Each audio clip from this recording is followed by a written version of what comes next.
When schools closed for 2 years during the COVID-19 pandemic-induced lockdowns, a major source of income for schools, the money parents pay in fees was not there, and so many private schools either cut or could not pay their teachers' salaries.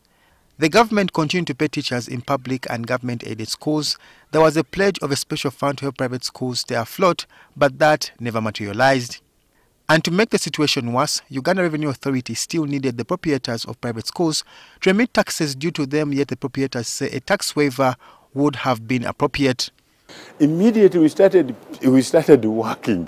They were expecting pay as one. I think a fair deal would be that when you are earning, you do pay, and when you are not earning, be helped. But we did not get any help. RSTU says we deem you to have earned income during the lockdown unless you file a return and show us that you did not have any income. I think, to me, the government should become a little serious and even extend a tax holiday to schools by nature of the setting of the sector. Because at the end of the day, if you look at, say, income tax, you only pay income tax if you have generated an income. If you haven't made an income, all you have to do is to file, and that is how the taxman gets to know that you didn't make an income and there is nothing that is owed to you.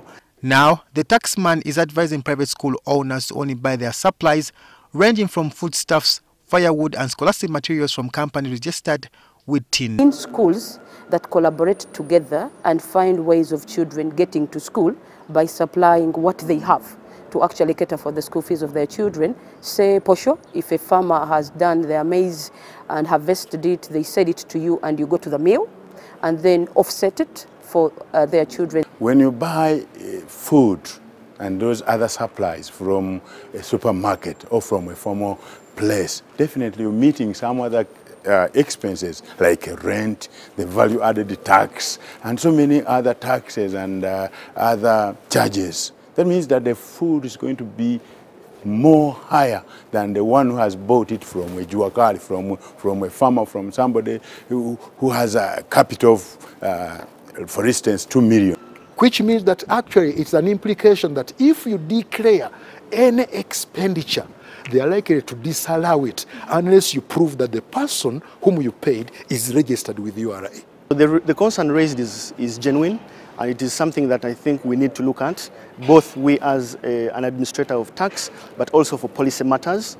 And I don't think it is abnormal for us to be able to have these discussions. I think it's the benefit we're getting for this kind of input. During this consultative meeting, private school owners wondered why they continue to remit taxes to URA, yet their counterparts in government-aided schools are still exempted. If a private school, which is charging, let me say, 2 million shillings from a student and spends 100% of its expenditure from the 2 million, is required to file a return and pay tax, I don't see any excuse. A school which is government-aided or funded by government can charge 2 million and it does not make a profit. They should equally file returns. And I think that is a concern that needs to be revisited for us to appreciate better. Otherwise, right now, the way they are structured and legally, it is incumbent on them that they are able to pay income tax when they do make a profit. Raymond Tamale, NTV. General Madame Sarah Cherenget.